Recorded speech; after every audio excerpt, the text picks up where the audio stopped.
तो hello guys, welcome to my YouTube channel always cyber. तो आज हम लोग कवर करने वाले हैं topic XML external entity injection, इसको शॉर्ट में अपन बोलते हैं एक्सएक्सई। तो ये एक वास्ट टॉप 10 वल्नरेबिलिटी है, एक बग है, वेबसाइट बग है ना।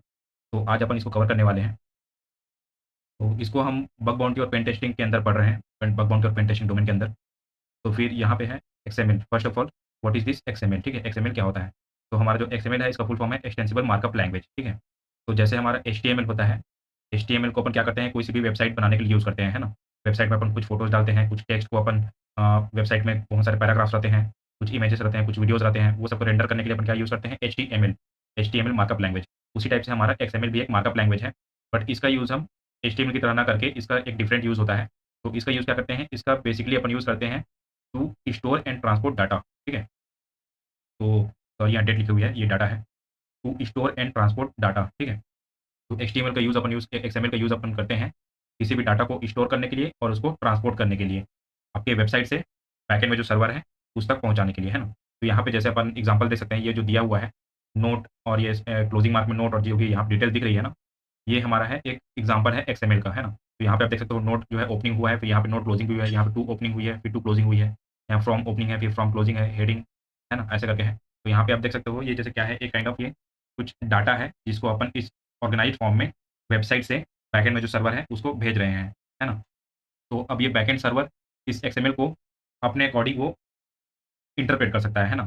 सपोज़ एग्ज़ाम्पल के लिए आपके सर्वर एंड पे कोई सी मान लो ईमेल क्लाइंट है ना? तो वो क्या करेगी, मान लो उसको ये डाटा मिलता है, तो वो क्या करेगी, वो एक ईमेल ड्राफ्ट करेगी, जिसमें वो ये जो है तो से ईमेल ड्रॉप करेगी, किसको ड्राफ्ट करेगी, ईमेल जेनी को भेजेगी, जिसका सब्जेक्ट लाइन रहेगा रिमाइंडर और बॉडी में रहेगा don't forget me this weekend. ये तो एग्ज़ाम्पल हो गया, सपोज़ आपके सर्वर में कोई सी ईमेल क्लाइंट है, या फिर मान लो इसी डाटा को आपका मान लो कोई सी रिमाइंडर है, कोई कैलेंडर रिमाइंडर है ना? तो वो यहाँ पे don't forget me this weekend ये रिमाइंडर वो ऐड करने के लिए यूज़ कर सकती है, सर्वर पे जो भी कोई रिमाइंडर कैलेंडर रिमाइंडर होगी, है ना? तो सर्वर अपने अकॉर्डिंग इसको इंटरप्रेट करके उसके अकॉर्डिंग इसको प्रोसेस करेगी। तो जैसा कि आप देख सकते हो, no work is done above. ठीक है?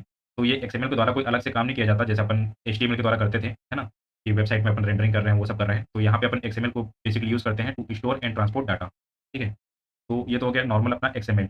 अब एक्सएमएल में ही ये उसका एक फीचर होता है एक्सटर्नल एंटिटी क्रिएट करने का। ठीक है? तो उस एक्सटर्नल एंटिटी क्रिएट करने का जो फीचर है एक्सएमएल में, उसको हैकर्स क्या कर सकते हैं, एक्सप्लॉइट कर सकते हैं, और जो अटैक यूज़ करते हैं उसको बोलते हैं अपन एक्सएमएल एक्सटर्नल एंटिटी इंजेक्शन। तो इसका हम एग्जांपल आपको एक लाइव अपन सॉल्व करते हैं, फिर आपको क्लियर हो जाएगी कुछ कॉन्सेप्ट्स, है ना। तो ये वेबसाइट है ना, ये पोर्ट्सुगल बबसूट जो अपनी पेन टेस्टिंग टूल है बबसूट, है ना, उसका ऑफिशियल वेबसाइट है पोर्ट्सुगल लर्निंग प्लेटफॉर्म। तो अपने क्या करना है, ये लैब है exploiting XXE using external entities to retrieve files. ठीक है, चलो गाइस अपन एक्सेस करते हैं लैब, जिसको अपने को सॉल्व करनी है, अटैक करनी है ना। तो ये अपना एक नॉर्मल वेबसाइट है, नॉर्मल शॉपिंग वेबसाइट, अपना फ्लिपकार्ट अमेजॉन जैसा, है ना। आप यहाँ पे कोई सी भी आइटम है उस पर क्लिक कर सकते हो। सपोज अपन ये लाइटिंग बल्ब पे क्लिक करते हैं ना, व्यू डिटेल्स क्लिक किया अपन ने, और यहाँ पे अपन जैसे उसके नीचे आएंगे उसमें डिस्क्रिप्शन लिखा हुआ है, फिर यहाँ पे एक ऑप्शन दी हुई है, अ, ये लंदन, पेरिस और मिलन में, मिलन का है ना। और यहाँ पे आप चेक स्टॉक कर सकते हो कि उस प्लेस में कितने आपकी स्टॉक है। सपोज हमारे पेरिस में आप देखते हैं हमारी कितनी स्टॉक है इस लाइटिंग बल्ब पे, तो यहाँ पे 311 यूनिट वहाँ पे है पेरिस लोकेशन पे, है ना। सपोज हम लंदन लोकेशन पे चेक करते हैं, तो वहाँ पे ये स्टॉक दिखा रही है 25 यूनिट, है। तो ये एक नॉर्मल फीचर है अपना शॉपिंग वेबसाइट का। तो अब हम सबसे पहले ये बैकग्राउंड में क्या हो रही है, क्या फंक्शनैलिटीज़ बैकग्राउंड में ऑपरेट हो रहे हैं, उसको चेक करने के लिए क्या करेंगे अपन, सबसे पहले हमारा इंटरसेप्टर जो हमारा बक्सूट है, इसको हम इंटरसेप्ट ऑन करेंगे, और हमारी जो भी रिक्वेस्ट आ रही है जा रही है तो हम एनालाइज़ करेंगे कि वेबसाइट से हमारे जो बैकएंड सर्वर है उसमें कौन सी रिक्वेस्ट जा रही है, जिससे अपने को यहाँ पे रिसेलेक्ट करने पे इतनी यूनिट हमको दिखा रही है। ऑन कर लेता हूँ फिर से, मैं चालू करता हूँ पूरे स्टार्टिंग से। अब क्या है, मैं यहाँ जाता हूँ और सबसे पहले तो मैंने यहाँ के अपना पेरिस के लिए चेक यूनिट करता हूँ। तो जैसे मैंने चेक यूनिट किया, यहाँ पे हमारी जो रिक्वेस्ट है वो कैप्चर हो गई है। ओके, तो यहाँ पे जो नीचे वाली है ये, है ना, ये हमारी रिक्वेस्ट है। तो यहाँ पे आप देख सकते हो, तो ये देखो यहाँ हमारा जो रिक्वेस्ट है, यहाँ आप देख सकते हो अपन क्या कर रहे हैं, प्रोडक्ट का स्टॉक चेक कर रहे हैं। वो चली गई हमारी रिक्वेस्ट प्रोडक्ट स्टॉक, और यहाँ पे हमारा ये प्रोडक्ट आईडी थी 6, है ना, प्रोडक्ट आईडी और स्टोर आईडी थी 2। तो ऐसा ही है हमारा, और यहाँ पे जो हमने दिखा है कंटेंट टाइप, यहाँ दिखा है एक्सएमएल, मतलब कि बैकएंड में हमारा जो वेबसाइट है वो कुछ एक्सएमएल डाटा सेंड कर रहा है ना। तो यहाँ पे आप देख सकते हो इसका प्रोडक्ट आईडी इक्वल टू 6 यहाँ दिया हुआ है, और यही प्रोडक्ट आईडी यहाँ से एक्सएमएल में ऑर्गेनाइज्ड फॉर्म में ऑर्गेनाइज्ड डाटा के रूप में यहाँ पे वेबसाइट से सर्वर को भेजा जा रहा है ना। और तो फिर अपन क्या करेंगे, इसको सबसे पहले इसको अपन भेज देंगे रिपीटर में, है ना, अपना रिक्वेस्ट को एनालाइज़ करने के लिए कैसे फंक्शनैलिटीज़ काम कर रही है। सेंड टू रिपीटर, यहाँ पे अपन आ गए, और जैसे ही अपन अब देखते हैं कि यहाँ पे चेक करने पे क्या दिखा रहा है। अपन ये रिक्वेस्ट को कैप्चर कर लिया, अपन इसको सेंड करते हैं, तो यहाँ पे रिस्पॉन्स में हमारा रिस्पॉन्स आ जाएगा। तो यहाँ पे ये जो रिस्पॉन्स दिखा रही है 311, मतलब कि 311 यूनिट हमारी जो है उस पर्टिकुलर लोकेशन पे शो हो रही थी, है ना? तो ऐसे ही अपने को पता चल गया। तो अपन क्या करेंगे, सबसे पहले अपने को इसको वो करना है, यहाँ पे हम कुछ चेंजेस करके देखते हैं। जो रिक्वेस्ट जा रही है वेबसाइट से सर्वर को, बैकएंड सर्वर को, तो अपन उसमें कुछ मॉडिफिकेशन चेंजेस करके देखते हैं और एनालाइज़ करेंगे कि हमारी जो सर्वर है वो कैसे रिस्पॉन्ड बैक कर रही है ना? जिससे अपन को कुछ सिक्योरिटी इश्यू होगी वो अपन फाइंड आउट कर सकते हैं। तो चलो मैं यहाँ पे कुछ ये डबल कोलन ये डबल कोलन लगा दिया इसकी जगह पे, है ना? अब देखते हैं अपन क्या कैसा रिस्पॉन्ड करा हमारा बैकएंड सर्वर।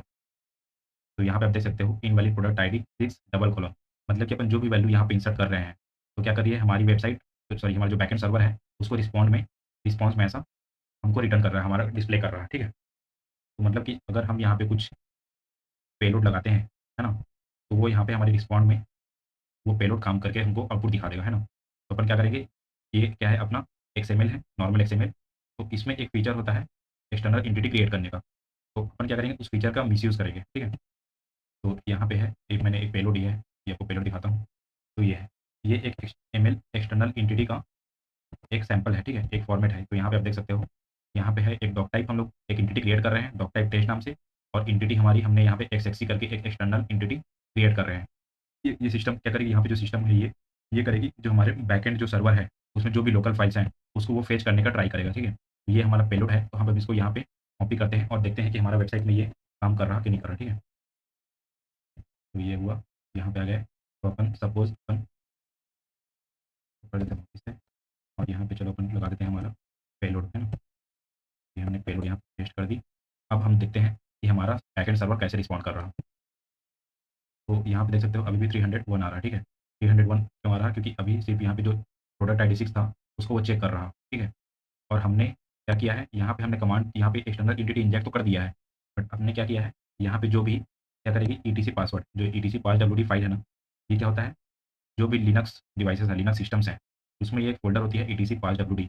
उसमें क्या करता है वो ईटीसी पास डब्ल्यूडी इस डायरेक्टरी में जितने भी यूज़र्स उस सिस्टम्स में होंगे, जो बैकएंड सिस्टम्स में होंगे, उनके उनके यूज़र नेम्स, उनके पासवर्ड्स, उनसे रिलेटेड कुछ डिटेल्स इसमें स्टोर्स रहते हैं, ठीक है? यूज़र परमिशंस, उस काइंड ऑफ और ग्रुप्स। तो उसमें क्या करते हैं अपन, ये हमारी जो फ़ाइल है, ये सिस्टम कमांड रीड करेगी, इस डायरेक्टरी में जो भी कंटेंट पड़ी हुई है, और इसको ये कहाँ कॉपी करेगा, इस एक्सएक्स वेरिएबल पे, ठीक है? चलो यहाँ पे इसकी जगह सपोज़ मैंने ये सेमीकोलन ये अपना सिंगल कोट लगा दिया है। तो यहाँ पे आप देख सकते हो कि हमारा सिंगल कोट 6 ये जो हमारी जहाँ जो भी वैल्यू हम यहाँ पे एंटर कर रहे हैं, वो सर्वर वापस से हमको रिस्पॉन्स में शो कर रही है, ठीक है? तो हम क्या करेंगे, यहाँ पे हमने जो कमांड लगाई है, इससे क्या होगा, इस वाले कमांड से, जो हमारा ये कमांड है, इस वाले कमांड से क्या होगा कि ये हमारा जो एंटिटी एक्सटर्नल एंटिटी हमने क्रिएट किया है, तो ये सिस्टम कमांड है, ये बैकएंड में जो भी लिनक्स सर्वर है उससे क्या करेगी, उससे ये ईटीसी पास डब्ल्यूडी डायरेक्टरी में जो भी वो है कंटेंट है उसको कॉपी करेगी और इसके अंदर पेस्ट कर देगी एक्सएक्सी वेरिएबल के अंदर, ठीक है? फिर हमको एक्सएक्सी वैल्यू को एक्सएक्सी वेरिएबल के वैल्यू को हमको दिखाना है, तो हमको इसको रिफरेंस करना पड़ेगा। तो उसके लिए हम लोग वेरिएबल को रेफरेंस करने के लिए यूज़ करते हैं परसेंट और वेरिएबल नेम एक्सएक्सी और यहाँ पे सेमीकोलन। अब यहाँ पे हम जैसे ही रिस्पॉन्ड करेंगे, ये सेंड करेंगे डिटेल, तो ये देखिए, ये हमारा जो सर्वर है वो हमको पूरा वैल्यू दे दिया। जो यहाँ पे स्लैश ईटीसी स्लैश पास डब्ल्यूडी जो डायरेक्टरी है ना, जो फ़ोल्डर स्ट्रक्चर है उसमें जो फ़ाइल है उसमें जितने भी वैल्यू है वो हमको यहाँ पे शो गए। तो यहाँ पे आप देख सकते हो जो भी यूज़र रिलेटेड इन्फॉर्मेशंस हैं और यहाँ पे आपको मिल जाएँगे, है ना? तो ये एक प्रकार का तो ये एक प्रकार का इन्फॉर्मेशन डिस्क्लोज़र हो गया, है ना? कि हमको जो बैकएंड सर्वर है, उसमें कोई सी भी अगर फ़ाइल है, तो उसमें जो क्या डाटा है, वो हमको नहीं दिखना चाहिए था। लेकिन यहाँ पे हमने एक एक्सेसिक एक्सटर्नल एंटिटी, है ना? बग का यूज़ करके यहाँ पे हमने जो बैकएंड सर्वर है, उसके अंदर की जो एक फ़ाइल कंटेंट है, उसको अपन ने एक्सेस कर लिया, ठीक है? तो इसको आप किसी भी बग बाउंटी या फिर पेन टेस्टिंग में रिपोर्ट कर सकते हो। तो इस लैब में बस इतना ही था गाइज़। मिलते हैं अपन नेक्स्ट लैब में, है ना? Thank you.